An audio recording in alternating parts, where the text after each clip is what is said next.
Dammə hərəkəsinin doğurduğu səs bir növ vav hərfinə uyğundur və buna görə də dammə hərəkəsini göstərmək üçün vav hərfindən istifadə olunur. Sadəcə fərqlənsin deyə vav hərfindən biraz kiçik formada yazılır, hərfin üzərində yazılır və sağ tərəfə kiçik bir çıxıntısı olur. Baxın, vav hərfində yoxdur, amma dammə hərəkəsində var. Yazılış zamanı inşallah buna da diqqət yetirək. Bizim Azərbaycan dilində olan U səsini verir.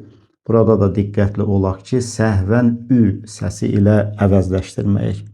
Dammə hərəkəsi ərəb dilində dammətun bu cür yazılır. Burada da bir məsələyə diqqət yetirək, ola bilər sual meydana çıxar. Biz indiyə qədər öyrəndiyimiz hərəkələr fəthə, kəsrə, dammə. Hər birinin sonlarında təmərbutə olduğunu bilirik.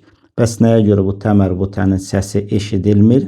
Çünki təmərbutə vəqf zamanı hə hərfinə çevrilir. Hə hərfi də zəif hərflərdən olduğu üçün adətən onun səsi eşidilmir.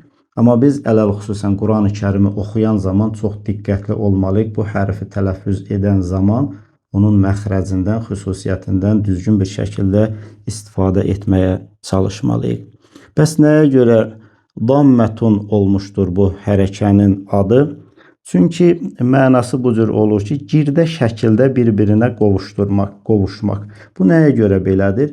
Biz dammə hərəkəsi olan hərfi tələffüz edən zaman dodaqlarımızı qönçəvari bir-birlərinə yaxınlaşdırmalıyıq. Sanki yumru bir forma dodaqlarımızda alınmalıdır ki, biz düzgün bir şəkildə tələffüz edək.